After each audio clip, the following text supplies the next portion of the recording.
dans la vie professionnelle, je touche un peu à tout, mais actuellement, je suis le responsable des métriques climatiques donc chez Green Invest Africa, qui est une société spécialisée dans la finance verte. Et donc, là-bas, je dirige tout ce qui est travaux de modélisation mathématique, de tout ce qui est KPI ou climatique ou bien métrique climatique en bon français technique, pour pouvoir essayer d'évaluer l'impact financier que le climat ou alors les aléas du climat peut avoir sur le portefeuille d'une entreprise.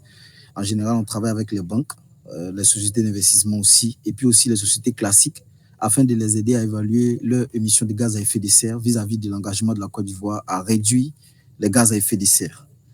Alors, dans la vie professionnelle aussi, j'ai un côté data analyst.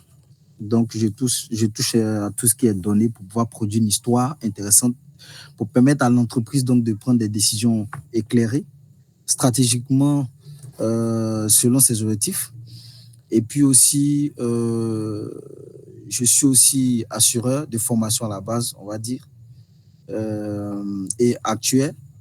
Donc, j'ai travaillé également sur tout ce qui est environnement assurantiel et actuariel. Mais aujourd'hui, on va dire que je suis plus spécialisé dans le domaine de la finance climatique, donc la finance verte. Et pour finir, je suis aussi dans le domaine de l'entrepreneuriat. C'est d'ailleurs mon point fort. Je crois que Logne, là, quand il a fait donc l'affiche, je lui ai dit non, mais il ne fallait pas mettre tous ces titres parce que je n'aime pas m'identifier en tant que autre chose que le fait que je suis un entrepreneur. Et je crois que cette idée-là va servir pour nous, en tout cas donc durant cette formation, afin de mieux comprendre donc ce thème, en tout cas dans la généralité la plus intéressante possible, vu qu'on ne peut pas tout faire en quelques temps, de sorte à ce qu'à la fin, nous soyons tous édifiés. Donc, si on doit retenir quelque chose de moi, je travaille dans une société de finances vertes et je suis un entrepreneur indépendant. Merci. Je réside à Abidjan. Voilà. Ok, merci beaucoup pour cette présentation. Bon, je vais d'abord commencer par me présenter, puis après, on va faire le tour.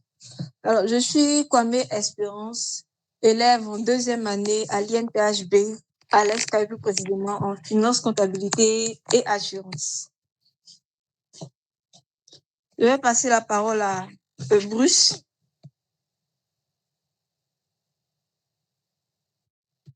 D'accord, bonsoir à tous. Moi, je suis Laure Emmanuel.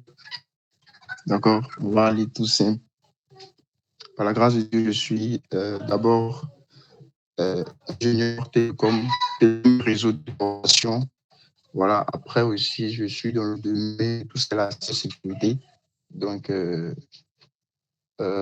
formation cybersécurité, certifié sécurité. Après, je suis aussi photographe, donc tout ce qui est web designer. On m'a retenu juste que je suis leader d'un groupe et puis je suis ingénieur télécom de formation. Donc, par la grâce de Dieu, on a donc des projets, travailler sur tout ce qui est des sites web, tout ce qui est programmation et tout ce qui est lié donc aux serveurs, aux problèmes que les entreprises actuellement font face, notamment sur les parts de serveurs, sur les systèmes de sécurité et on passe. Donc là, présentement, je suis dans une petite boîte où j'interviens en tant que formation cybersécurité pour la mise en place d'un système de gestion d'identité sur un portail de l'entreprise. Donc, les essais et données. Voilà, donc retenons juste que je suis Emmanuel Lorme et puis ingénieur cybersécurité de formation. Merci. Loin, tu es trop humble, hein, dans une petite boîte, comment? Ok, merci beaucoup. Ok, merci pour ta présentation. On va passer la parole à Nathan.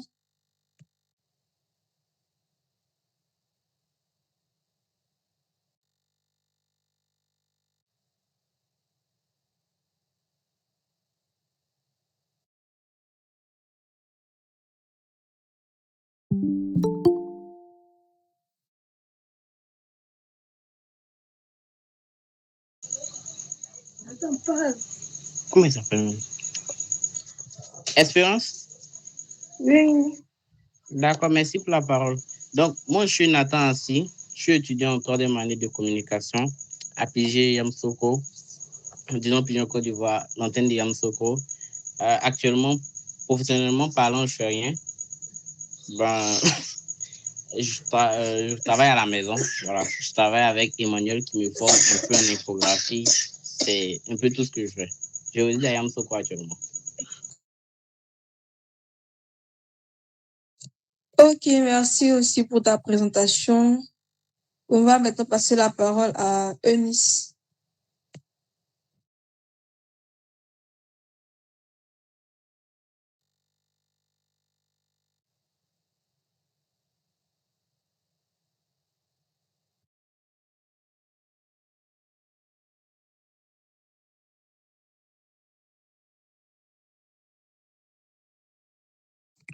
Est-ce qu'elle est là, Eunice?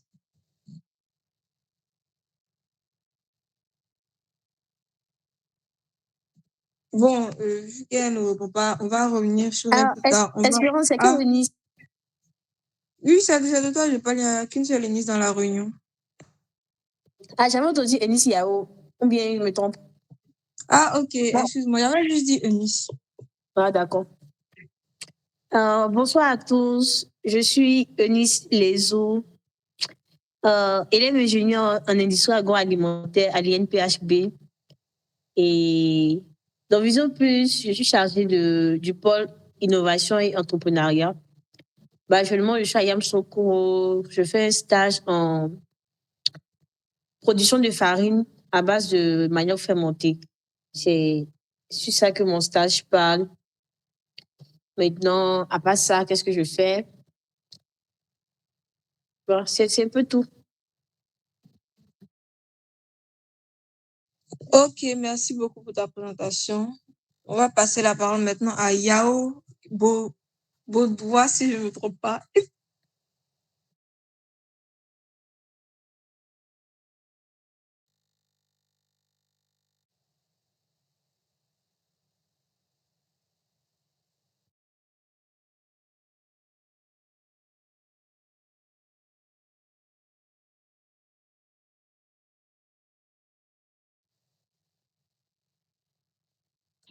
Allô? Oui, Allô? bonsoir. Bonsoir. Bonsoir, madame. Oui, Arthur, Je me nomme... Oui. Oui, je me nomme Alangba Yao, élève technicien supérieur à l'USBTP de Yamsoko. Actuellement, je suis comme conducteur de travaux au sein un particulier. Présentement, je travaille avec le ministère de la Construction sur un chantier à Yamsoko. Voilà, donc voici brièvement ce que je fais. Ok, merci beaucoup. Merci pour votre présentation à tous. On va maintenant rendre la parole à notre orateur.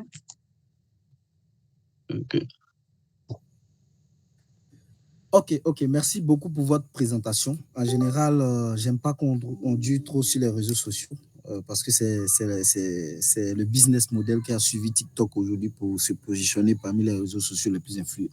Donc, quand je vais commencer, lorsque vous ne serez pas en train de m'entendre très bien, faites l'effort soit de me laisser un message en inbox ou alors de m'interpeller pour que je freine. Parce qu'en général, quand je commence, j'essaie d'aller le plus rapidement possible. Alors, j'ai échangé avec Lloyd et il m'a dit que c'est un webinaire qui peut peut-être avoir une connotation chrétienne au lieu que ça soit peut-être 100% professionnel. Moi, j'avais préparé quelque chose de 100% professionnel, mais il m'a fait comprendre qu'on peut mixer les deux. Donc, si je suis en tout cas dans le bon cadre, je considère ça comme ça, de telle sorte à faire l'équilibre à chaque fois entre les deux. Donc, à chaque fois que je serai en train de peut-être faire des écarts, vous pouvez me faire signe en inbox.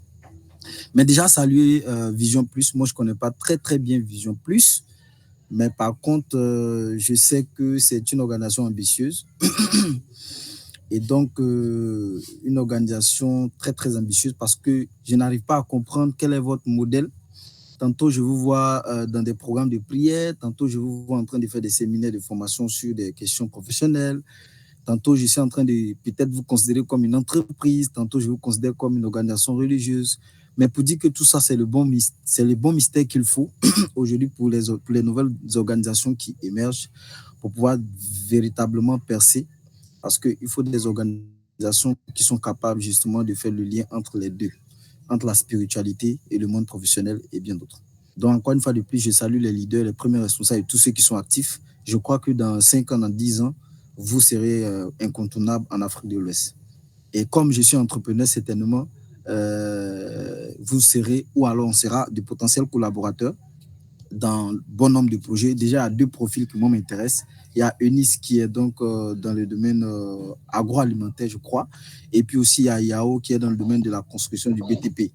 Donc, par rapport à tout ça, je pense qu'avec les leaders, on verra dans quel cadre est-ce qu'on peut échanger pour pouvoir se donner assez de force pour évoluer sur des projets, parce que je sais aussi que vous êtes sur des projets entrepreneuriaux. Donc, pour voir comment est-ce qu'on peut avoir un cadre donc, d'échange et de collaboration pour pouvoir justement évoluer sur ces processus-là.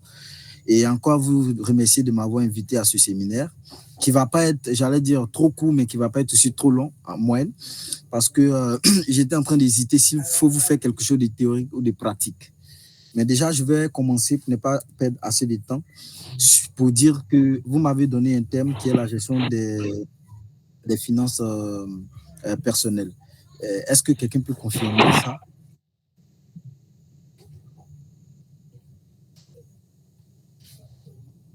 Okay, oui, c'est le thème de ce soir. Ok. Donc, vu qu'on m'a donné la latitude de combiner l'idéologie religieuse aussi à ce séminaire, je vais commencer comme ça pour dire que dans la vie, on a plusieurs choix à faire. Et vous savez que les choix que nous faisons dans la vie sont très importants. C'est pourquoi vous allez voir que pour évoluer dans la vie, on a besoin de se former de telle sorte à j'allais dire, bien consolider, du moins notre stratégie de choix. Donc, lorsque nous partons à l'école, c'est pour faire des choix. Lorsque nous recevons des formations, c'est pour faire des choix. Quand nous confions une tâche, c'est pour faire des choix. Quand on cherche l'argent, c'est un ensemble de choix qu'on effectue pour avoir de l'argent. Donc, pour dire qu'il est très important de comprendre que la vie n'est que remplie de choix. Donc, si vous ne choisissez pas, quelqu'un va vous choisir ou quelque chose va vous choisir. Il faut choisir quoi. À chaque fois, il faut choisir. Et la première des choses, c'est de dire qu'on a, on a peut-être 3 choix essentiels dans la vie. 3 choix qui, moi, je qualifie de très pertinents pour un individu. Et donc, ces 3 choix-là, c'est vraiment, j'allais dire, la base que peut-être sur laquelle peut se baser un homme qui vient d'être conscient pour pouvoir mieux se lancer dans la vie. Donc, le premier choix, c'est de choisir une force invisible, une force qui est supérieure à lui. Donc, que j'appelle généralement une divinité, ou bien une force supérieure. C'est très important parce que vous devez savoir que nous sommes dans un monde où c'est le plus fort qui gagne. Donc, autant avoir un allié qui est puissant. Si j'étais Israël, je choisirais du moins comme allié le pays le plus puissant au monde en termes d'armement, donc les États-Unis. Et c'est ce qui est.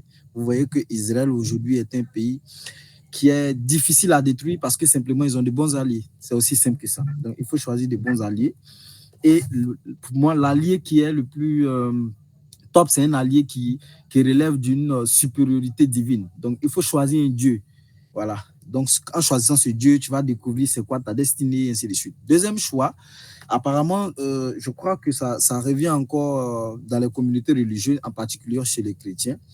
Et ce choix-là, c'est qu'il faut choisir un partenaire de vie. Donc, pour ceux, en tout cas, qui ont ce projet-là, c'est très important.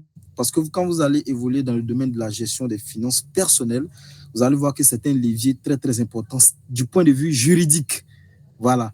Donc, il est très important de savoir quelle est la pertinence du choix de votre conjoint ou de votre futur conjoint.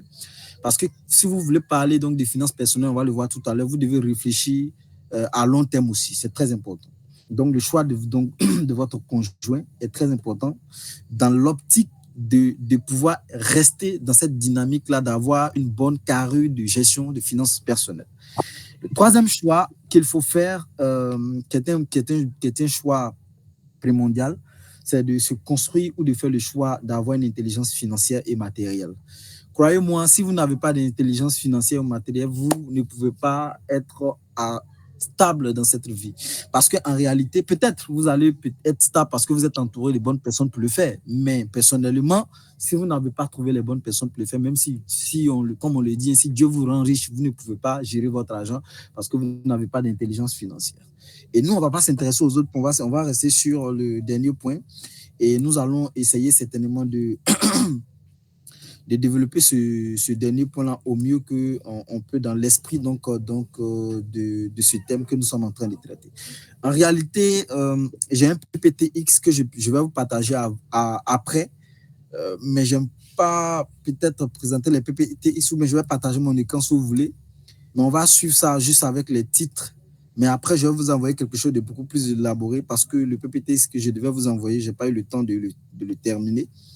Mais par contre, on pourra peut-être visualiser ça ensemble juste pour nous distraire la vue, quoi. Mais vraiment, on va se concentrer plus sur ce que je dis que plus sur le document en soi. Donc, quand vous voyez mon écran, vous me faites signe.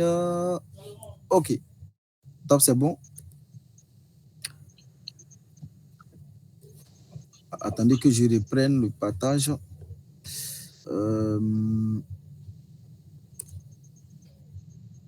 Je vais reprendre le partage rapidement. Une minute.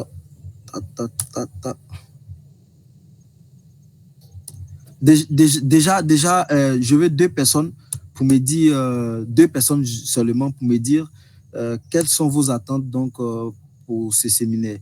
Donc, vos attentes, là, vous allez les résumer en 3 points. Donc, premier point, deuxième point. Donc, deux personnes. Quelles sont vos attentes pour ce séminaire?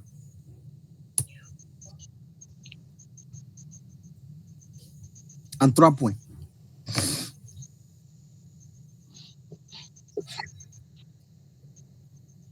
Ok, je pense que normalement ça devrait passer maintenant. Data, fenêtre.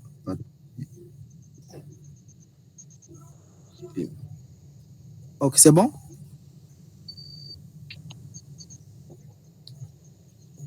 On arrive avant ma diapo. Hein? Ok, super. Ok, donc on va continuer. Apparemment, il n'y a pas de personne. On suppose que on est sur la même. Oui, on y va. Excusez-moi. Je pense que le thème, c'est la gestion des finances personnelles. Et en 3 points, comment gérer les finances et pourquoi gérer. Et puis, quels sont les moyens à mettre en œuvre pour bien gérer. C'est ça. D'accord. Merci beaucoup. Deuxième personne.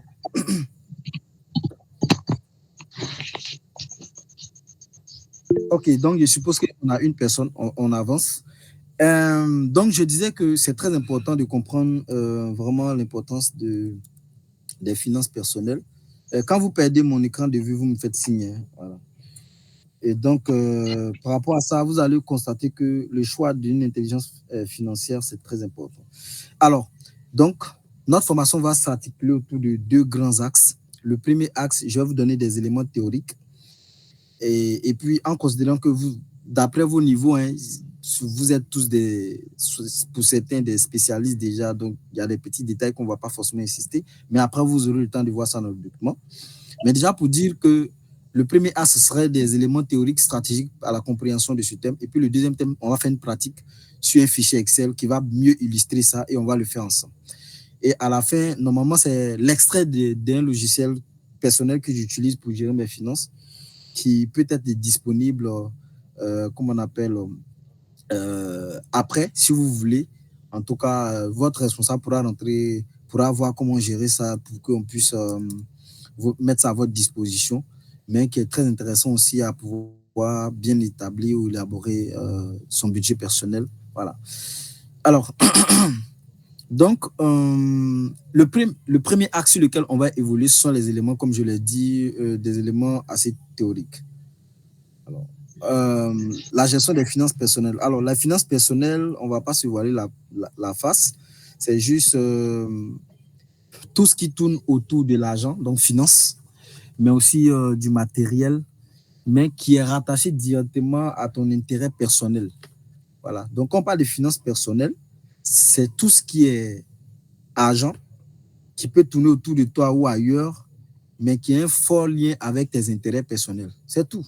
Donc, vous allez voir qu'au cours de la formation, je vais poser des petites questions comme ça et moi, je vous veux réactif pour que quelqu'un puisse dire c'est quoi la finance personnelle ou bien qu'est-ce qu'on peut entendre par la finance personnelle. Voilà. Donc, c'est ça. La finance personnelle, c'est tout ce qui va se rattacher à tes intérêts personnels en termes de l'argent. C'est tout. Donc, tu as des objectifs personnels. Comment est-ce que ton argent, tu le gères très bien pour pouvoir donc atteindre ces objectifs? C'est tout. Quelle stratégie tu mets en place? Patati patata. C'est tout. Donc, c'est quoi la finance personnelle? Question rapide.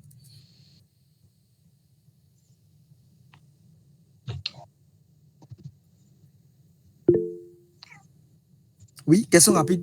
La finance personnelle, c'est quoi? C'est tout ce qui est gestion d'argent qui est rattaché à nos intérêts personnels, à nos objectifs quoi? Personnels. N'est-ce pas?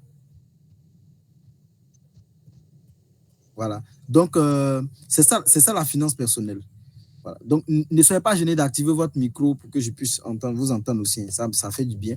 Puis de savoir que voilà, on se suit comme ça vocalement. Voilà. Donc, c'est ça la finance personnelle. Maintenant, il y a une chose qui est très importante à savoir dans cette histoire de finances personnelles, c'est de savoir que la finance personnelle peut se visualiser de plusieurs manières. Mais les deux manières sur lesquelles nous allons nous pencher sont les suivantes. Donc, le premier point, c'est l'épargne et le deuxième point, c'est l'investissement. L'épargne et l'investissement. Ça veut dire quoi? Pour mieux gérer ton argent, pour atteindre tes objectifs personnels, tu dois d'abord t'intéresser à un choix de vie qu'on appelle l'intelligence financière. Mais on va y revenir. Et cette intelligence financière, par rapport à toi et à tes objectifs personnels, tu dois essayer de comprendre la gestion de ton argent liée à tes intérêts personnels sous deux angles. Le premier angle, c'est l'épargne et le second angle, c'est l'investissement. Vous voyez, c'est un jeu d'enfant. Donc, si je vous dis, quelles sont les deux approches que tu dois utiliser pour essayer de comprendre ta finance personnelle? Tu dois dire l'épargne et l'investissement. Question rapide. Quelles sont les deux approches que tu dois regarder pour essayer de comprendre la gestion de ton argent personnel? C'est quoi? Quelles sont les deux approches? Il y a l'approche de l'épargne et l'approche de quoi? De l'investissement. L'investissement. Voilà, c'est chic. Vous voyez que c'est un jeu. Alors, en fait, je ne vais pas vous montrer le PowerPoint pour que vous répondiez rapidement aux questions, quoi, parce que tout est déjà là, il n'est pas affiché. Parce que je suppose que vous suivez, donc ça va aller bien.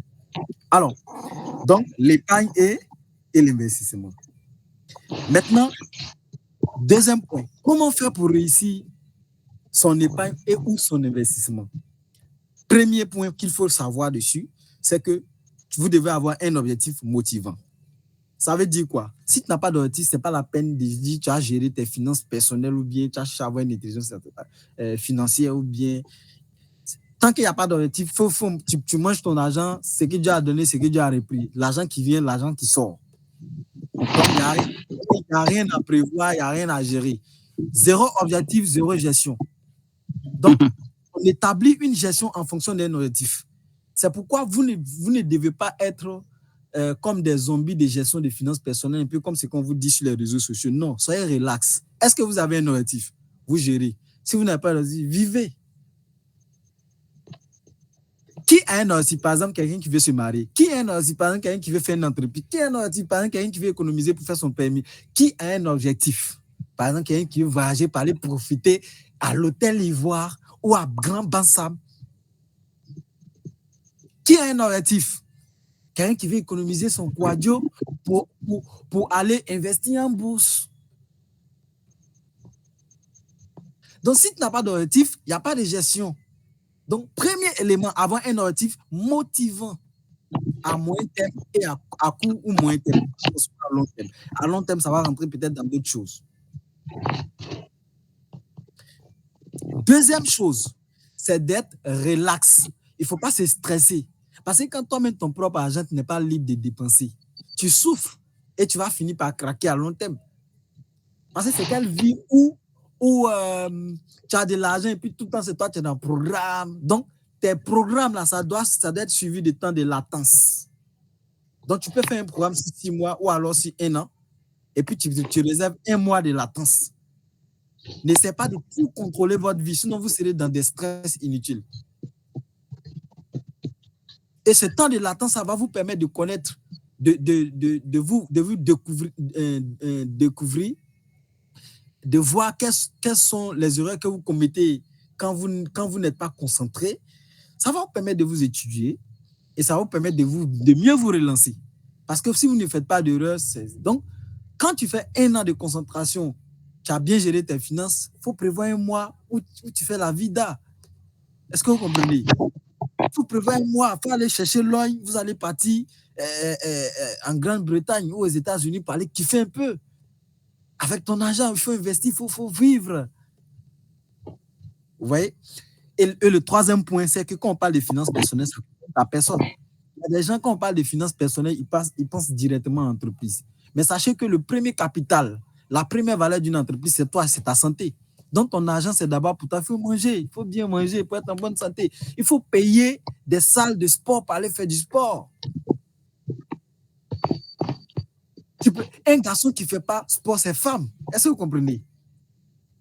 Une femme qui ne fait pas sport, c'est qu'elle veut devenir 2 fois femme. Or, quand tu as 2 fois femme, ce n'est pas bon. Donc, il faut investir dans sa santé. Parce que pour profiter de la vie, avant tout épanouissement, il faut exister d'abord. Donc, tu dois avoir un objectif motivant. Tu dois avoir un esprit de programme, pas un esprit continu. Parce que ton cœur fait bou, bou. Quand on regarde ça à l'oscilloscope, on voit que ça fait des mouvements sinusoïdales. Donc, ça monte et puis ça fait quoi? Ça descend. Donc, la vie, c'est quoi? C'est les hauts et les bas. Vous voyez un peu? Donc, la finance personnelle, c'est comme ça que vous devez d'abord comprendre. Un objectif motivant. Donc, vous êtes dans des programmes, mais en même temps, vous réservez de petites distances de latence où vous respirez un peu, comme si vous ne contrôlez rien, mais en réalité, vous contrôlez. Hein. Faites l'effort de vous-même vous convaincre que vous êtes relax pour ne pas craquer. Et puis, le deuxième point, c'est, on va voir ça tout à l'heure en pratique, là, vous allez voir que c'est assez pratique. C'est d'investir en soi, c'est d'être prêt à dire que quand je gère bien mon argent, je dois être en bonne santé avec mon argent, je dois être en bonne santé, je dois profiter de la vie, je dois changer mes habits, je dois sentir bon, je dois briller, je dois être brillante, je dois être élégante, je dois être élégant. Il faudrait que quand une fille, pour les religieux, quand une soeur me voit, il faudrait qu'elle tremble. Là, on sait que tu as les preuves de ta politique financière. C'est très important. Si c'est la finance d'une entreprise, elle doit servir à entretenir l'entreprise. Est-ce que vous êtes d'accord avec moi? Si vous êtes d'accord avec moi, dites-moi oui.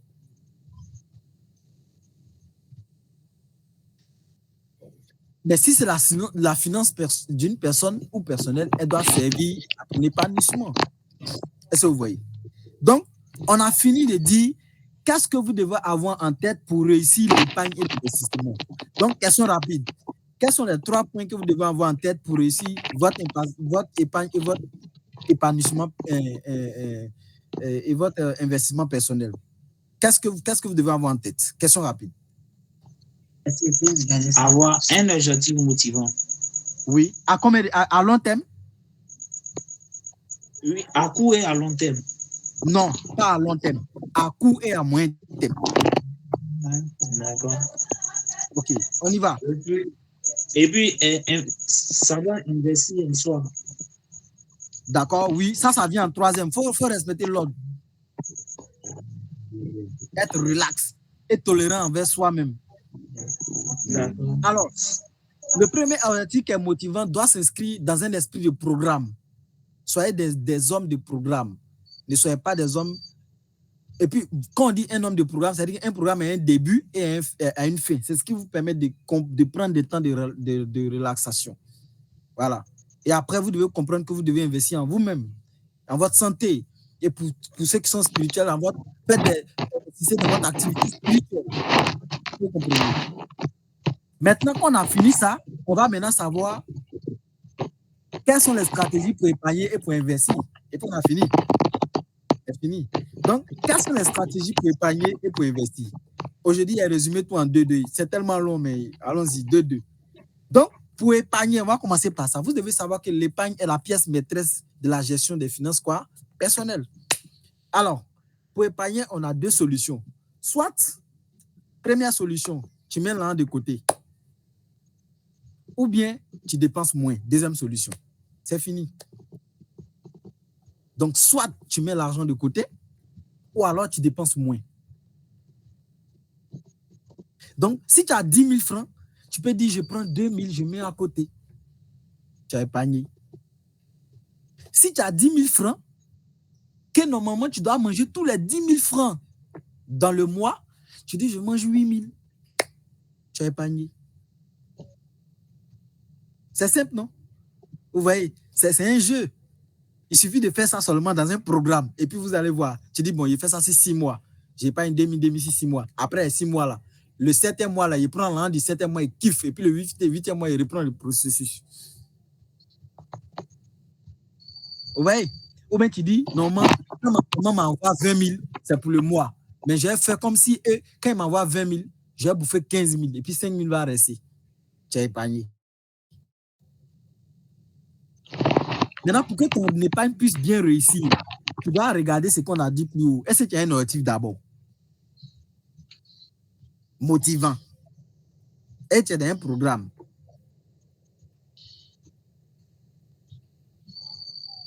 Maintenant, quand tu as ça, pour que ton épargne puisse réussir, ensuite, tu dois veiller à ce que tu sois discipliné. Donc, soit tu donnes ton argent à un de tes amis pour garder, je n'encourage pas ça, ou alors si ton argent sur banque, tu fais des créditations automatiques. Il y a 2 cas. Il y a le fait que ton argent soit en épargne en banque et ils ont les taux. Et puis, il y a le fait que tu demandes à la banque un service financier pour leur dire que moi, là, je ne vais pas faire épargne, mais il dit que moi, mon argent, là, prenez 10 000 francs à chaque fois que c'est sur compte là pour mettre ça ici. Est-ce que vous comprenez? C'est 2 choses différentes. Il y a le service financier de la banque qui est compte épargne. Et puis, il y a vous-même ce que vous pouvez demander comme service à la banque pour le faire. Mais on suppose que tu n'es pas la banque. Tu es sur Orange Money, par exemple, ou bien tu es sur Wave. Donc, tu fais comment? Moi, ce que je conseille aux gens, c'est d'apprendre à affronter vous-même vos propres défis. Si tu es capable d'avoir l'argent dans ton Wave sans toucher, c'est ça aussi la maturité financière. Alors, voici ce que moi je fais. Je partage mon expérience personnelle. Quand je décide d'épargner, quand mon argent finit, voici ce que je fais. Je dis, bon, je retire l'argent que je vais dépenser, puis le reste, je laisse sur Wave. Quand l'argent que j'ai retiré, c'est fini, je vis dans la galère, quoique j'ai l'argent sur mon Wave ou bien sur mon Orange. Ça veut dire que si tu me vois, tu as pensé que je peux même peut-être te demander crédit. En fait, je fais comme s'il n'y a rien, en fait. Tant que mon programme là, la période n'est pas arrivée. Parce qu'il a dit que dans cette période-là, c'est un temps et bouffe. Bon, on a assez parlé. Question rapide. Quelles sont les 2 stratégies pour épargner?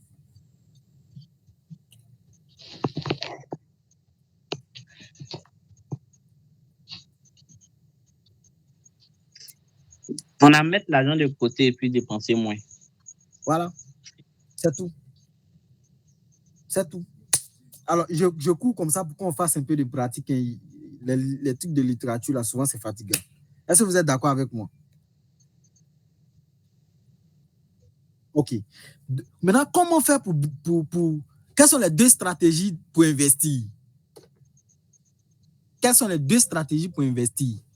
Je sais que le premier point, c'est pas grave, mais le deuxième point, ça va choquer, c'est peut-être certain. Donc, soit tu utilises ce que tu as mis de côté pour investir. Donc, pour pouvoir investir, sachez que tout à l'heure, je l'ai dit, l'épargne, c'est la pièce maîtresse. Tu veux investir, mais tu n'épargnes pas. Tu fais comment? Tu vois, généralement, les gens n'arrivent pas à épargner simplement parce qu'ils ne sont pas dans un programme. C'est-à-dire que toi, tu veux juste mettre l'argent de côté comme ça. Ça ne va pas réussir. Quand ça va chauffer, toi, tu vas prendre bouffer. Il n'y a pas de truc motivant. Donc, Première stratégie d'investissement, tu utilises ton argent que tu as mis de côté pour investir dans un projet qui va te rapporter un bénéfice. Deuxième stratégie d'investissement, tu prends crédit en t'assurant que tu es solvable sur l'épargne que tu as faite. Alors, le fait d'investir ton argent que tu as mis à côté, ça on comprend. Je vais expliquer le dernier point, le fait de prendre crédit sur la solvabilité de ton épargne. Ça veut dire quoi? Et ça, je vous conseille. Et c'est ce que les banquiers, tout le monde fait. Donc, cas pratique. M. Logne a 10 000 francs comme épargne. Il veut, par exemple, acheter un téléphone qui coûte 5 000. Conclusion. Est-ce que M. Logne peut acheter un téléphone qui coûte 5 000? C'est une question. Hein. Avec son épargne. Oui. Maintenant, supposons que l'on veut vendre le téléphone à peut-être, je dirais, 7 000 francs. Donc, il va avoir un retour sur investissement de combien? S'il achète un téléphone à 5 000, un retour sur investissement de 2 000 francs. On est d'accord?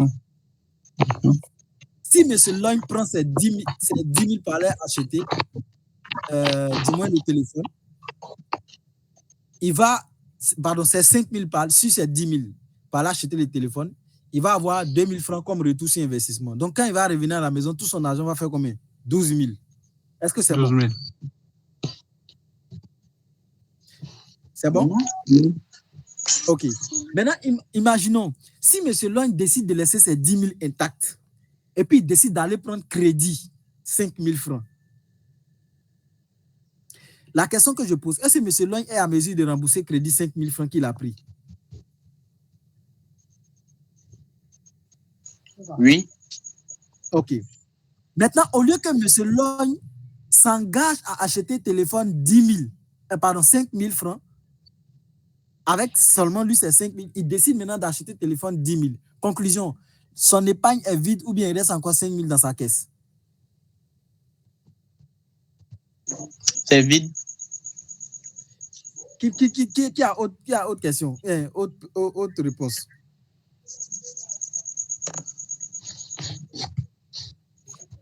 Excusez-moi, vous pouvez reprendre. Il n'y a pas trop suivi cette partie-là.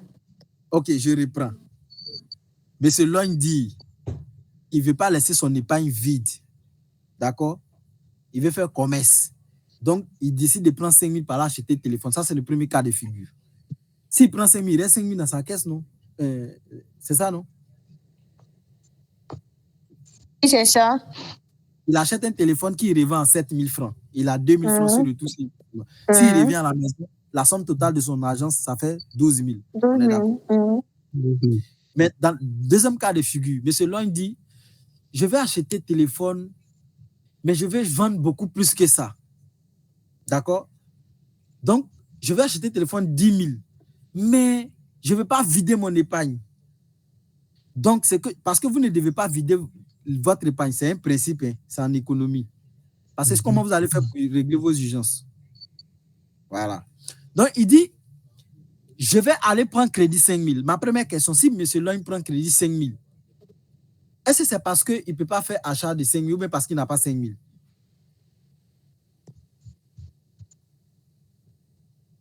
S'il va prendre Moi, je pense qu'il allait prendre crédit 5 000 pour ne pas que son épargne soit vide. Puisqu'il va acheter un téléphone de 10 000 francs. Très bien. S'il prend 5 000, est-ce qu'il est à mesure de rembourser? C'est ce qu'il veut que vous répondiez. C'est la question que je veux que vous répondiez. Oui, il a mesure de rembourser. Puisque qui va acheter un téléphone à 10 000 francs, il aura plus. Son retour d'investissement sera plus en fait. Avant d'acheter les téléphones, est-ce qu'il peut rembourser 5 000 qu'il a pris? Il peut rembourser puisqu'il a 10 000 comme épargne. Voilà, puisqu'il a 10 000 ou bien il a 5 000 là encore là-bas. Donc, il peut rembourser. Est-ce que ça se comprend un peu? Maintenant, il prend 5 000 là, et même si c'est 5 000, ça a acheté truc 7 000. Donc, il a un retour sur investissement de 14 000 francs. Pardon, de 4 000. C'est ça? Et regardez maintenant ce qui va se passer d'après Gédéon. Donc, il a un retour sur investissement de 4 000. Supposons qu'il fait des ventes périodiques de 1 mois. et qu'il a pris un crédit sur 2 mois, regardez l'argent qu'il va se faire. Parce que quand il va revenir le premier mois, tout l'argent c'est pour lui. Hein. Donc, il aura un retour sur investissement de 4 000 francs, plus les 10 000 qui étaient là, ça fait 14 000, plus les 5 000 qu'il a pris au début, ça fait combien? Ça fait 19 000. Est-ce que vous comprenez? Non, Oui, je ne comprends pas bien. Bon, Oui, elle a compris, il faut expliquer. en fait, il avait 10 000 francs comme épargne. Et puis, il allait prendre les 5 000 francs à la banque pour ne pas que son épargne soit vide. Et quand il achète le téléphone à 10 000, il a un retour d'investissement de 4 000 francs. Donc, quand il collecte tout, ça fait les 14 000 plus les 5 000 francs qu'il avait pris à la banque, ça fait les 19 000 francs par mois. Or, quand il avait pris à la banque, il devait rembourser sur 2 mois. Oui. C'est ça, non? Oui, c'est ça. Ne tombe pas. Donc, oui, c'est ça, bien sûr. Donc, vous voyez comment il multiplie son argent en prenant crédit.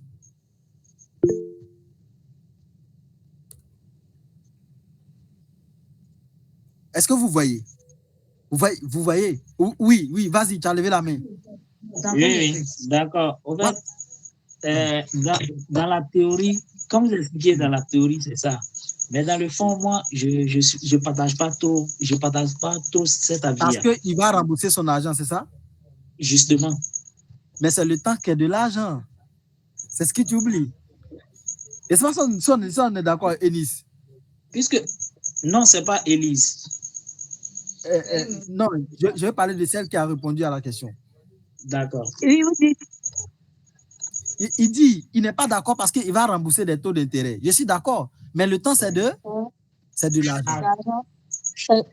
Le premier mois qu'il a fait là, le premier mois, il a eu bénéfice sur son argent, non? Oui. Supposons que c'est le premier mois qu'il va rembourser son argent. Est-ce que le deuxième mois va rembourser le crédit? Non, puisque le crédit qu'il a pris, c'est pour 2 mois. C'est ça, non? Oui. Ah, donc, il rembourse pas, en fait, le deuxième mois. S'il a pu rembourser le... Oui. En fait, c'est pour vous dire que le temps, c'est de l'argent.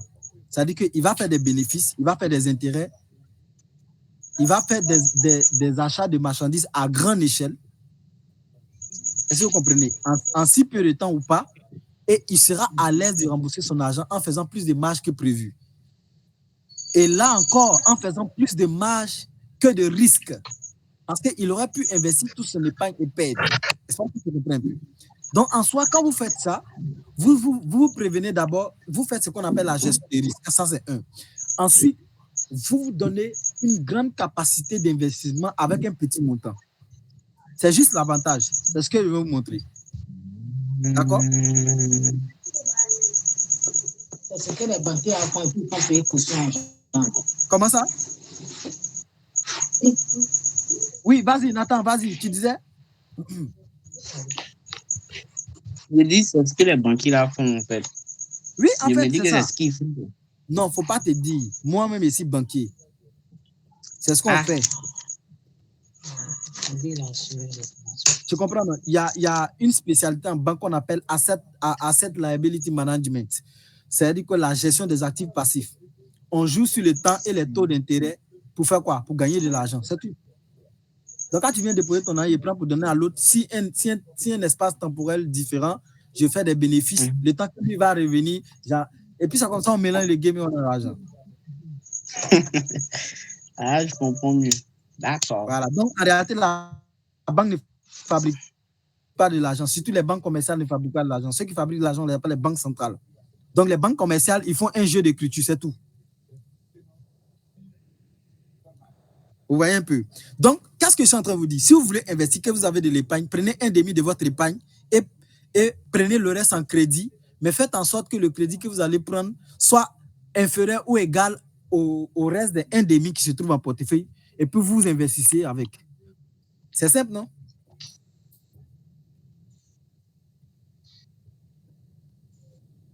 Donc, pour résumer ces deux aspects, je suis en train de filer. Donc, comment investir? Donc, tu utilises ton épargne que tu as mis à côté, tu investis, il n'y a pas de souci là, tu ne te fais pas de tralala. Ou bien tu prends crédit pour investir en t'assurant que tu es solvable sur ton épargne. Donc, troisième cas de figure, c'est que la personne peut décider même de ne pas toucher son épargne et de prendre quoi? 5 000 ou 10 000 dehors pour investir.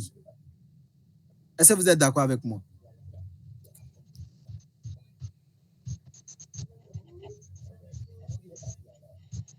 Et si la personne prend 5 000 ou 10 000 dehors pour investir, est-ce que la personne est en danger?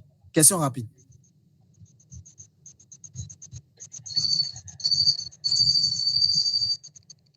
Oui? La personne n'est pas en danger. Voilà. La personne ne peut que gagner. Donc, dans la vie, là, c'est le crédit qui rend riche les gens. Voilà. C'est ce que vous voulez dire. Non, on ne prend pas crédit. Machin, il faut prendre crédit. Mais on prend bon crédit. Pour devenir riche, il faut apprendre à prendre crédit. Il faut prendre beaucoup de crédit, autant de crédit que possible. Si moi, il y a 1 milliard sur mon compte, je vais prendre crédit 500 milliards. Ils vont me donner. Et puis, je fais des œuvres qui vont me rapporter plus que 500 milliards. Je les rembourse sans pour autant toucher à mon épargne. Si vous voulez devenir riche, réfléchissez comme ça. Crédit. Donc, à partir d'aujourd'hui, crédit. C'est bon?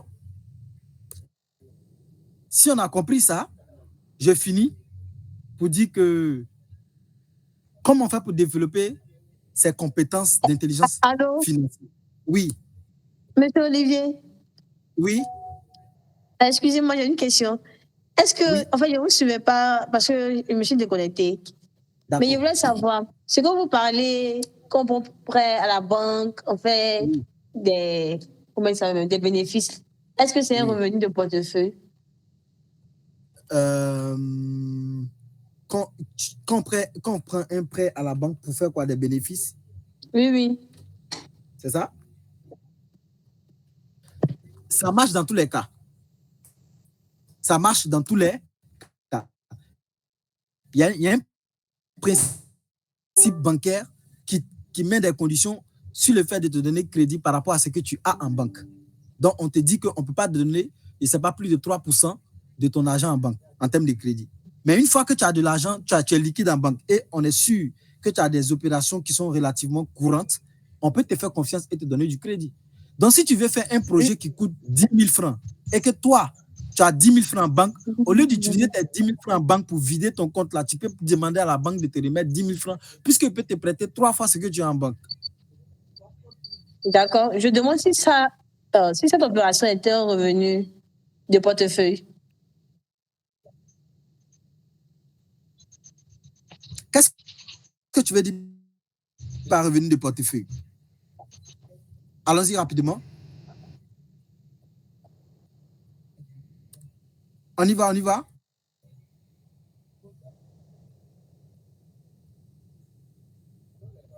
Oh, elle nous a quittés.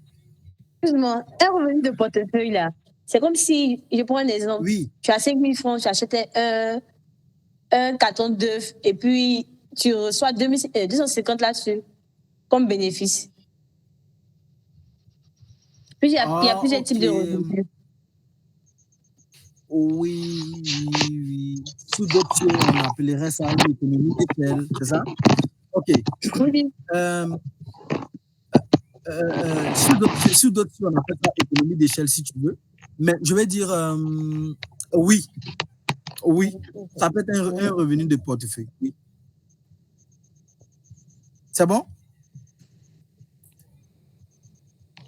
Oui, ça va, merci. Voilà, on réfléchit ensemble, hein. C'est logique quoi. Moi, j'ai dit oui comme ça, parce que je sais que c'est ça. Tu prends temps, tu achètes temps, tu attends. C'est ça. Alors, on avance. Donc, comment faire pour consolider son intelligence financière? Si on n'a pas eu le temps de faire la pratique, ça sera dommage, parce que là, il me reste 5 minutes, mais ce n'est pas grave. Je sais que peut-être un autre jour, on aura le temps. Il faut d'abord, il faut s'inscrire à la bourse. Vous êtes jeune, vous ne connaissez même pas ce qu'on appelle la bourse. Lorsque vous allez faire des études, quand vous allez échanger avec un gestionnaire de projet ou bien vous allez engager quelqu'un pour faire l'un de vos projets, il va dire les entreprises là, pour pouvoir faire une entreprise ou bien pour pouvoir développer le business d'une entreprise, il y a des lieux où on va chercher l'argent. Les lieux où on va chercher l'argent, le premier lieu, ils vont vous dire c'est sur la bourse. La bourse est un espace, c'est un marché financier où il y a deux agents. Il y a des agents qui qui ont capacité de financement, qui émettent leur argent sur le marché, et il y a des agents qui ont besoin de l'argent de financement, qui vont sur la bourse et qui prennent cet argent-là pour venir investir. C'est ça la bourse. Donc, vous devez connaître la bourse. Pour développer votre intelligence financière, vous devez connaître quoi? La bourse. Vous devez apprendre à trader. Tu as un téléphone, tu apprends à trader. Tu peux commencer sur des trading fictifs, et puis au fur et à mesure, tu apprends à trader, tu développes ton intelligence. La deuxième des choses, c'est la comptabilité. Si vous êtes dans des associations, privilégiez les postes où on parle de comptabilité, ça va vous aider aussi. Ou bien, ayez une culture de comptable. La troisième des choses, c'est la gestion de projets. Apprenez à gérer des projets dans vos associations ou dans des organisations. La quatrième des choses, c'est de vous cultiver sur papier. Lisez des livres de culture financière. Et la troisième, le cinquième point, ce sont les formations. S'il y a des coachings ou bien des formations comme ça, participez à ces formations, ça va vous aider. Donc, bourse, comptabilité, gestion de projet, culture, papier et puis formation.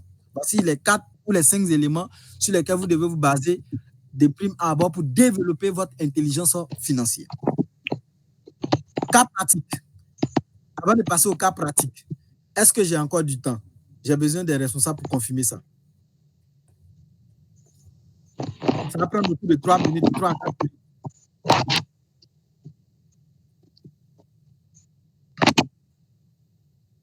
Trois à 4 minutes. Oui.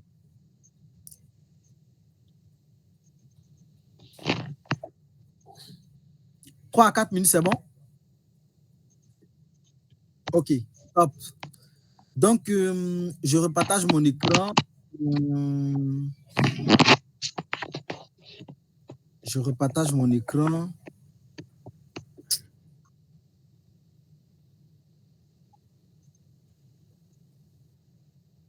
OK, c'est bon. Est-ce qu'on arrive à voir ça? Est-ce qu'on arrive à voir? OK, top. Donc, vous allez comprendre l'importance ici de comment ça, c'est juste une petite application, c'est un extrait pour vous montrer un peu comment est-ce que vous pouvez contrôler votre argent. Et sachez que la gestion des finances personnelles vous prépare à la gestion ou à la préparation à pouvoir, pour ceux qui veulent peut-être investir dans une entreprise ou alors qui veulent monter un projet, vous prépare à avoir l'intelligence financière qu'il faut pour pouvoir le faire. Donc, c'est très important. C'est la base, quoi, je veux dire. Donc, ici, j'ai fait dans le cadre purement peut-être général, en prenant en compte que la personne soit une personne croyante, sinon chrétienne, si vous voulez. Donc, on va suivre ensemble. Donc, j'ai commencé sur les SMIC. Et puis, vous démontrez au travers de cette application que le salaire ne suffit pas. Et si vous voulez vraiment devenir riche, vous devez savoir qu'il faut faire des affaires. Voilà. Donc, vous allez voir ici, cette cage-là. Ici, c'est mis quoi? Salaire mensuel. Donc, j'ai mis 60 000 francs. Donc, si ça, c'est un standard, ça ne veut pas dire que c'est ce que vous devez appliquer. C'est un standard, c'est un exemple que je vous conseille. Donc, quand vous êtes payé à 60 000, supposons que vous ne faites pas d'affaires, donc vous avez 0 francs. Donc, salaire plus entrée fait 60 000. Donc, vous allez répartir vos 60 000 là selon le modèle suivant. Vous allez consacrer 10% comme charge fixe à votre dîme si vous êtes croyant. Vous allez consacrer 30% à votre épargne et vous allez consacrer 60% à tout ce qui est charge que j'appelais générale. Maintenant, quand vous finissez de consacrer 10% et 30% à la dîme et à votre épargne, ce qui reste là, c'est ce que vous allouez à vos charges générales. Donc, ça veut dire que tous les autres calculs que vous allez effectuer se font sur la base de votre charge générale, pas de votre salaire net. Donc, votre salaire net, ce sont les 60 000. Déduit de votre dîme et de votre épargne, vous avez les charges générales. Donc, ici, quand on enlève 10% de 60 000 et 30% de 60 000, on se retrouve avec 36 000. Donc, on va répartir 36 000 si on suppose que vous êtes dans une maison, que vous louez une maison. Donc, on suppose que vous louez une maison. Donc, la location d'une maison, vous devez faire en sorte que cette location ne dépasse pas 25% de vos charges générales, pas de votre salaire net. Donc, les 1/4 de votre charge générale. Donc, si vous prenez une maison, vous devez vous assurer que votre salaire vous permet d'avoir la maison. Donc, est-ce que quand vous faites 1/4 de votre charge générale sur la base de votre salaire, quand vous faites les 1/4 de votre charge générale sur la base de votre salaire, est-ce que ça vous permet d'avoir la maison que vous voulez? Est-ce que vous comprenez? Et donc, si ça vous permet d'avoir la maison, alors vous pouvez. Dans notre cas ici, quelqu'un qui a le SMIC peut vivre dans une maison de 9 000 francs comme location. Mais vous voyez qu'il y a plein qui ont 60 000 et qui vivent peut-être dans des maisons, je ne sais pas. Mais peut-être ça, c'est possible à l'intérieur du pays. Parce qu'il y a des maisons de 5 000 apparemment là-bas. Vous voyez? Donc, vous décidez ensuite eau, courant, Internet, unité, SMS et nourriture, et puis transport. Ce sont des charges qui sont quoi? Variables. C'est vous-même qui décidez de fixer pour dire, ah, moi je consacre 20 000 à l'eau, je consacre 10 000 à courant, je consacre 10 000 à unité, je consacre 50 000 à nourriture et je consacre 50 000 à transport. Vous êtes libre de fixer ça en fonction de votre charge générale. Donc, quand vous allez faire maison plus eau, plus courant, plus Internet, nourriture et transport, vous allez enlever ça dans votre charge générale. Et ce qui va vous rester, bon, un détail. Si vous êtes marié, ça doit faire partie de vos charges prioritaires. Tout ce qui est ici fait partie de donner à votre femme ou à votre mari, ça va dépendre de qui est le chef de la maison, ou alors à vos enfants. Mais ici, il y a mis 0,0. J'ai fait le cas pour... j'ai fait le modèle pour le cas où on n'a pas une personne qui est mariée. Donc, vous voyez 0,0. Mais là encore, c'est une charge que vous devez définir en pourcentage. Ça doit être fixe. Tu dois dire chaque mois, je dois donner tel % à ma femme de mes charges générales et tel % à mes enfants de mes charges générales. Donc, quand vous finissez d'associer tout ça, vous enlevez ça dans votre charge générale. Et ce qui va rester, c'est ce que j'appelais le solde d'or. Il va vous rester un montant. Et vous voyez, moi, je vais vivre, et dans ma vie, là, je vais payer l'eau 20 000. Je vais payer courant 10 000. Je vais payer unité 10 000 dans le mois. Je vais payer nourriture 50 000. Je vais faire transport 50 000. Vous voyez, mon solde d'or avec mon salaire de 60 000, c'est 113 000. Ça veut dire que ce n'est pas possible.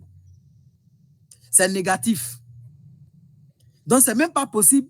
Je dois revoir mes charges variables là. Je dois diminuer. Ça me permet de contrôler mes charges principales qui sont là. Et à la fin, le solde intermédiaire que j'ai, j'enlève ce que j'appelle maintenant mes charges personnelles ou bien mon argent de poche. Et ça doit être 20% du solde d'or. Donc, vous devez faire 20% du solde d'or. Et le solde d'or, c'est la somme de toutes les dépenses principales qui sont allouées à votre immobilier, que vous enlevez dans vos charges générales, qui est constitué lui-même de la déduction de votre dîme et de votre épargne. Donc, quand vous enlevez votre dîme et votre épargne, il va vous laisser de l'argent. Vous enlevez tout ce qui est maison dedans et nourriture et transport et femmes et enfants, il va vous laisser un solde qu'on appelle le solde d'or. Et vous prenez 20% de ce solde-là, c'est ce que vous prenez pour mettre en poche. Donc, votre charge personnelle, là, c'est que vous devez faire la vie d'art. Vous devez vous promener avec ces 20% de votre solde d'or. Et si c'est moins 22 600, ce n'est pas possible. Maintenant, quand vous finissez d'enlever votre charge personnelle, il va vous rester ce qu'on appelle les charges diverses. Et les charges diverses ne sont rien d'autre que la déduction de tes charges personnelles à tes charges quoi? À ton solde d'or. Donc, ton solde d'or, là, tu ne dois pas prendre tout. Tu dois prendre une partie pour toi et une autre partie pour tes charges diverses. Maintenant, les charges diverses, là, on ne répartit pas ça dans le vide. On répartit ça selon un modèle. Et voici le modèle que je vous propose. si on suppose que vous voyez, vous allez faire un tableau et rappelez-vous, rappelez-vous tout à l'heure, nous venons de voir que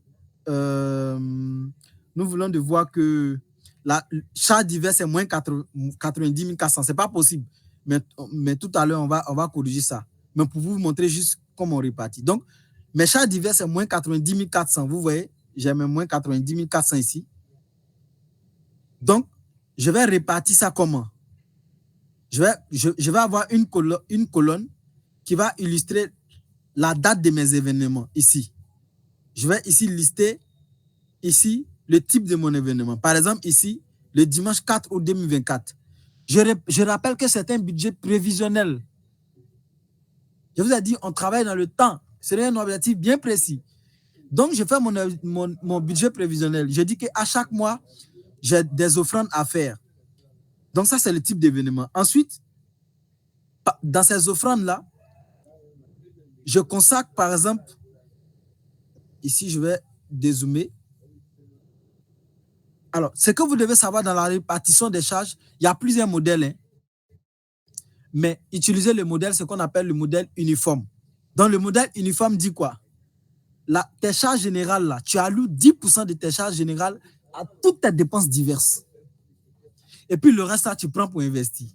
Jusqu'ici, on n'a pas parlé de montant d'investissement. Donc, offrande, je prends 10%, regardez ici, c'est 0,1 dans la barre de calcul, fois moins 90 400. Donc, c'est 10%. Ça, c'est pareil pour tout. Mais c'est vous qui définissez le modèle que vous voulez. Si vous voulez, vous changez les pourcentages par type d'événement. Mais ici, c'est le modèle uniforme qui est conseillé. Donc, vous prenez 10% de vos charges diverses et vous allouez à vos dépenses diverses. Donc, vous allez voir que tout ici, là, toute cette colonne, c'est 10% de nos charges diverses. Alors, qu'est-ce qui se passe? Quand je dépense, je dois savoir pourquoi j'ai dépensé. Donc, ici, je prends 10%, ça me fait 9 040 francs. Donc, en réalité, je vais regarder, est-ce que les 9 040 francs que j'ai prévus comme offrande dans le mois, là, j'ai effectivement dépensé ça. Si j'ai dépensé, ça va me faire sortir un pourcentage de 100%. Si j'ai dépensé plus, ça va me faire sortir un pourcentage de plus que 100%. Et quel était mon objectif? C'était de soutenir les activités de l'Église et du pasteur, ou bien de soutenir les œuvres sociales de l'Église. Est-ce qu'il y a eu des résultats? Je dois vérifier s'il y a des résultats. Oui, on a vu que ça a contribué à la bonne santé matérielle et spirituelle de l'Église.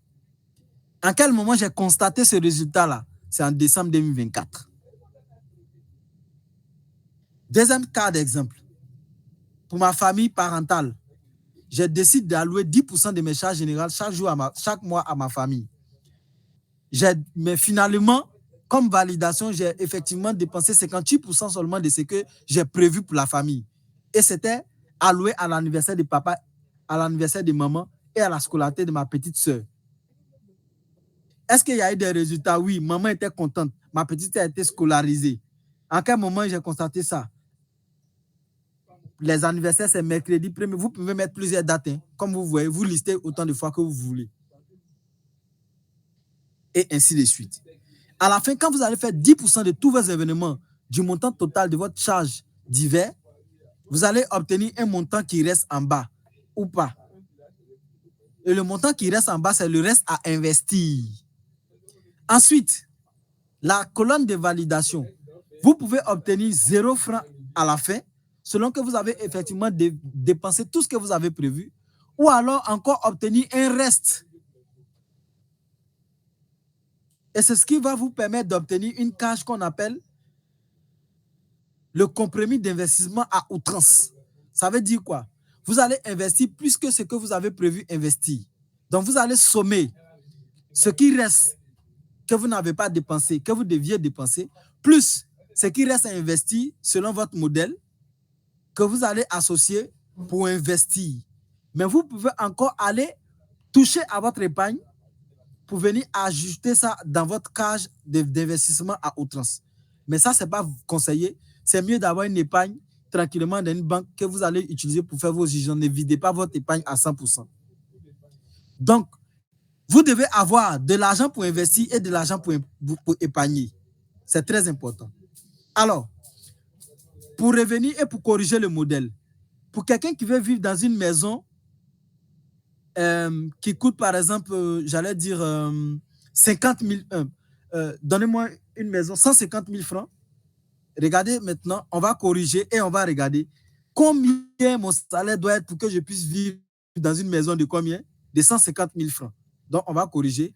Donnez-moi des montants. Je vais mettre 6 millions. Je vais mettre 6 millions.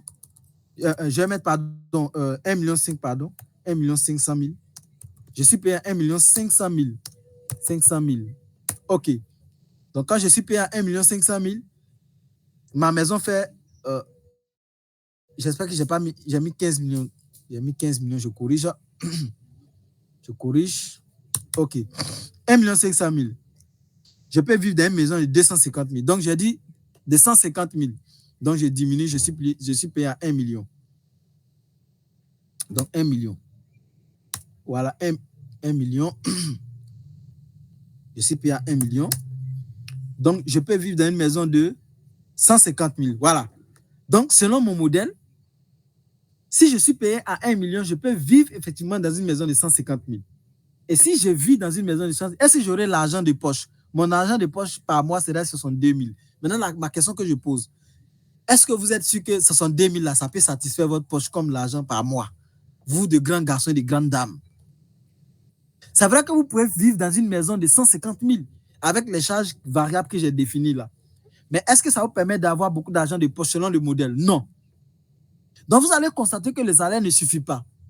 Donc, pour que vous puissiez avoir l'argent de poche, parce que vous voyez que c'est un noir-rouge là, c'est un indicateur pour vous dire combien vous devez dépenser délibérément sans que cela n'impacte votre richesse et votre capacité à faire face aux imprévus.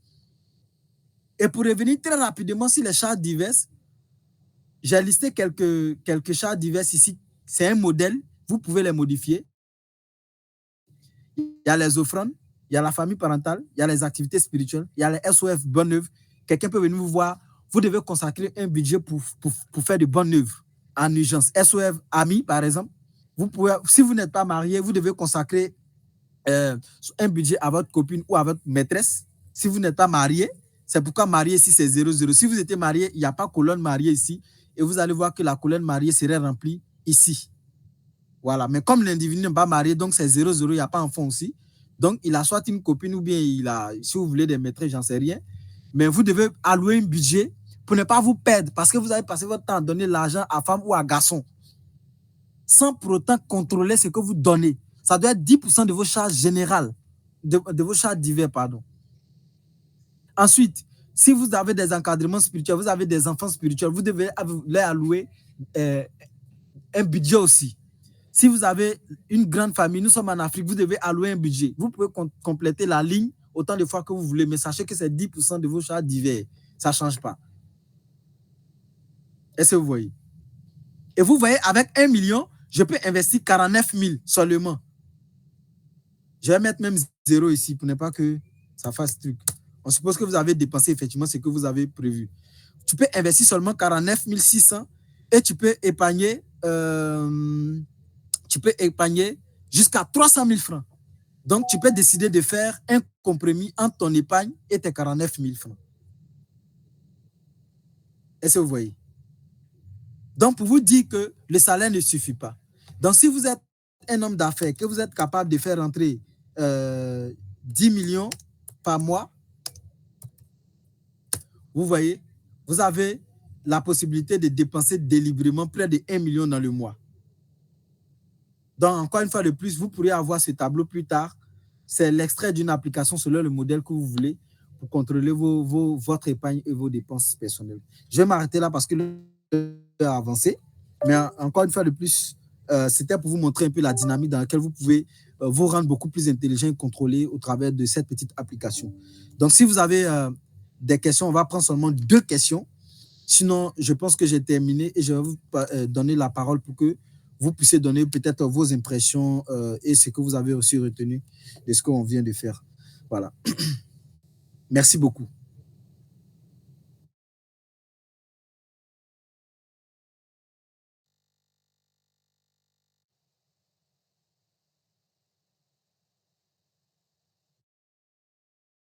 Donc, vous avez la parole.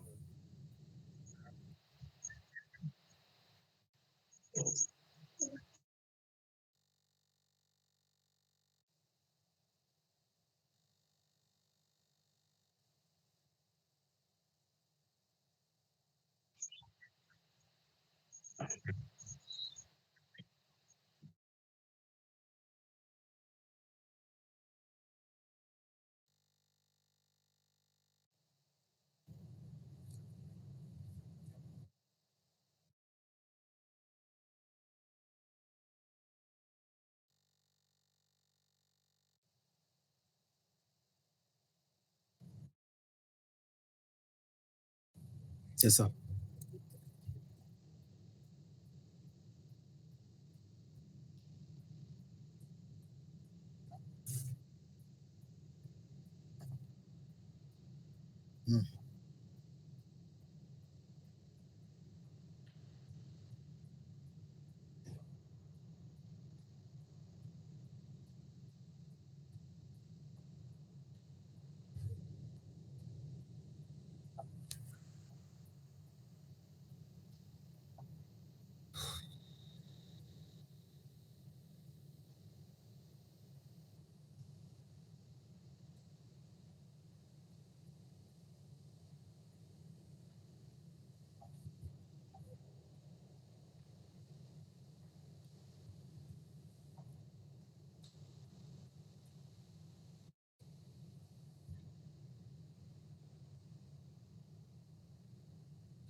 OK. OK, OK. Donc, comme je l'ai dit tout à l'heure, vous devez être à mesure de faire la différence entre ce que vous appelez vos finances personnelles et puis aussi ce que vous appelez vos projets professionnels. Mais il y a un lien entre les deux parce que la gestion de votre finance personnelle vous permet d'emboîter justement la gestion de vos projets professionnels. Pour dire que si tu veux faire un projet professionnel, il y a une autre manière, il y a plusieurs autres manières de s'y prendre pour pouvoir arriver à réaliser un projet professionnel, même partant de zéro. Et ça, c'est très possible. Et là, ça fait l'objet d'un autre débat. Mais pour répondre rapidement à ta question, comment faire? La première des choses, quand tu veux monter un projet que tu sais que tu n'as pas l'argent qu'il faut ou que tu serais beaucoup en danger, il ne faut pas commencer le projet d'un coup. Il faut le miniaturer, si vous voulez. Donc, il faut le découper en petits morceaux. Donc, il faut commencer, par exemple, quelqu'un peut commencer à vendre des oranges, mais son ambition, c'est de vendre plutôt des motos. Ça n'a rien à voir apparemment. Vous voyez. Donc, tes 100 000 francs peuvent permettre de vendre orange. Tes bénéfices peuvent te permettre d'agrandir ton activité et de changer d'activité. Donc, première stratégie, découper ton activité en sous-activités. Et les sous-activités peuvent être hétérogènes. C'est-à-dire que ça peut être des activités de nature différente et ne rien avoir même avec l'objectif global que tu recherches à la fin. Et tes sous-activités, tu dois les choisir de telle sorte que ça soit rentable et de telle sorte que ton petit salaire puisse les régler. Et c'est possible parce que peu importe ton salaire, il y a une activité que tu peux faire. Ça, c'est la première approche. La deuxième approche, comme je vous l'ai dit, si tu veux investir alors que tu sais que tu es payé à 100 000, selon cette application, par exemple, il y a des charges qui sont fixes. Vous voyez, quand tu vis seul. Donc, ça veut dire que tu dois annuler toutes tes charges fixes. Donc, tu ne dois pas avoir de maison que tu loues. Il n'y a pas de courant que tu dois payer. Donc, ça veut dire que tu dois habiter peut-être chez tes parents ou bien, en tout cas, chez quelqu'un où tout ça, c'est annulé. Donc, déjà, tu dois regarder quelles sont les variables sur lesquelles tu dois jouer pour que ton salaire puisse te permettre d'avoir une bonne capacité de faire quoi? D'investissement. Donc, tu vas venir regarder dans tes charges divers. Tu vas annuler tout ce qui est soit offrande ou bien famille parentale parce que tu t'estimes que tu n'es pas encore arrivé pour régler des choses à tes parents ou bien activité spirituelle ou bien SOS bonnet. Tu vas mettre 0, 0, 0, 0 de sorte que ton reste à investir soit assez conséquent pour investir. C'est aussi simple que ça. Donc, ça revient toujours à l'idée initiale, diminuer tes dépenses pour pouvoir avoir plus d'épargne pour investir mais parallèlement, découper ton activité en miniature. Et il y a d'autres modèles qui permettent de le faire, c'est parce qu'on n'a pas le temps, sinon il allait vous développer ça. Mais pour dire que si vous êtes intéressé, on peut faire une formation sur comment monter un business à partir de 0 francs. Voilà.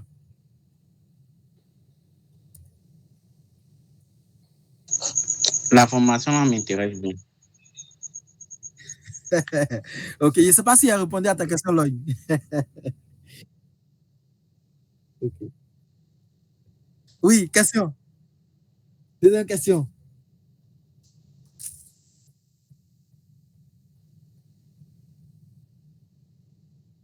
D'accord, d'accord. Ok. Donc,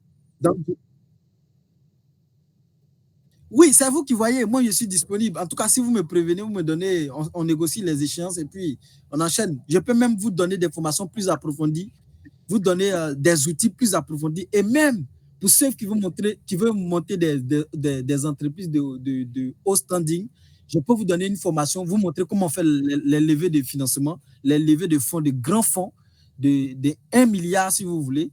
Je suis dans le domaine des levées de fonds. Je vous rappelle que je suis dans la finance verte. Donc, on aide j'ai déjà travaillé avec le ministère. Nous avons déjà travaillé avec le ministère de l'Environnement, tous les ministères et aussi des cabinets internationaux dans le domaine des levées de financement. Donc, je suis mieux placé pour vous donner tous les rouages, en tout cas les rouages principaux, voir ce qu'on appelle levée de fonds. Donc, vous avez affaire aux bons spécialistes. Mais en tout cas, on pourrait regarder ça dans beaucoup plus près après.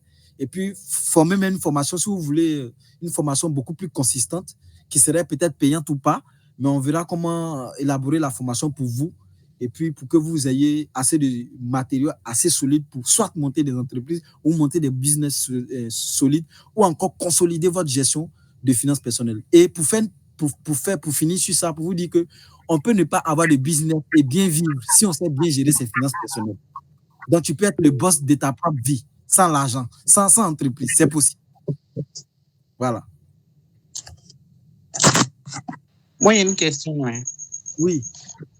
Oui, ma question, c'est concernant les bourses. Voilà. Donc, est-ce qu'il y a une manière spécifique pour se former sur les bourses?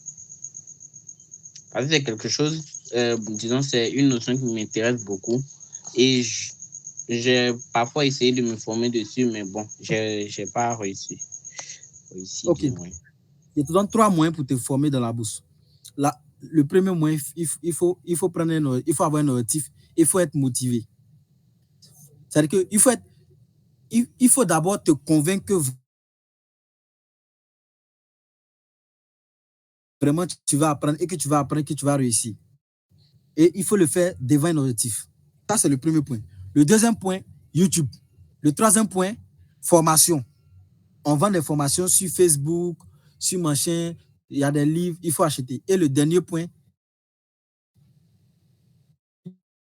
il faut collaborer avec.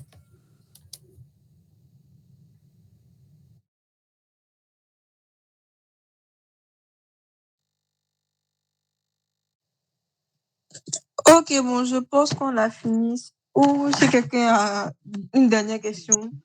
Excusez-moi, le dernier point là, je n'ai pas entendu.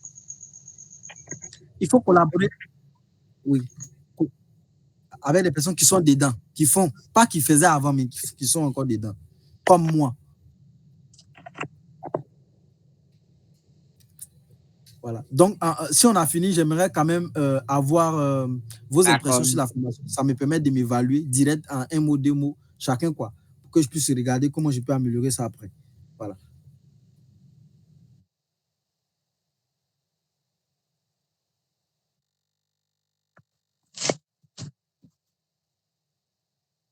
Ok, donc si quelqu'un veut prendre la parole concernant ses impressions.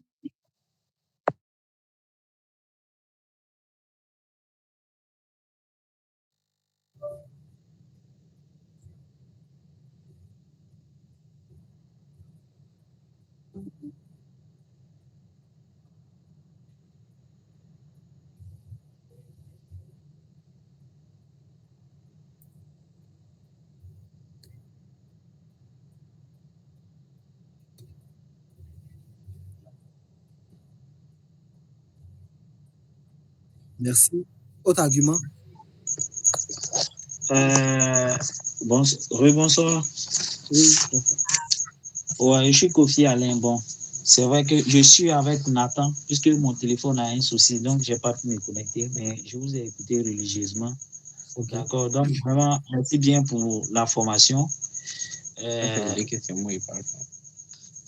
Comment? D'accord, merci bien pour la formation. J'ai vraiment pris bonne note. J'ai vu que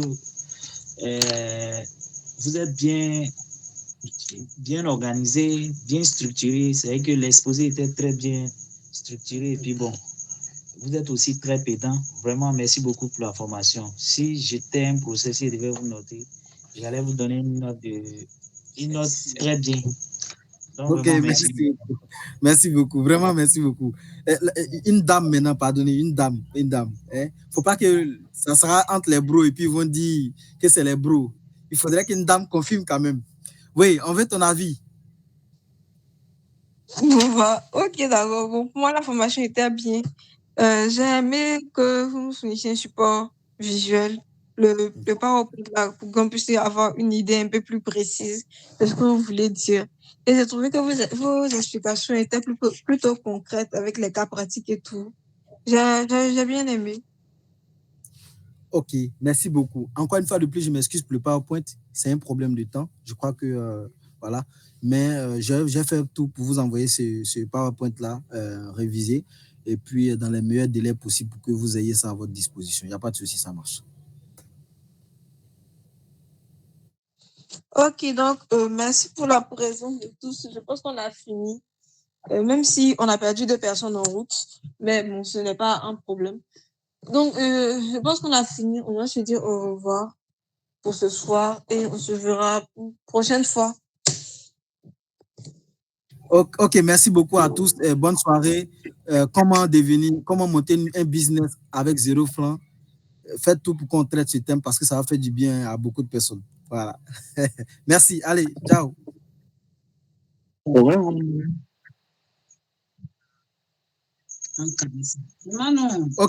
Ok, donc, bonne nuit à tous et à une prochaine fois.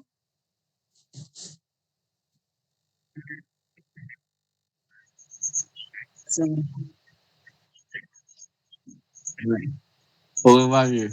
Demain, date d'un exercice, non? Ça à quelle heure? D'accord, donc demain en soirée. Mon grand garçon. J'ai compris. La vieille déjà te salue. Hein. Manu, bonsoir. Ça va, tu es parti pour nous laisser. Aïe.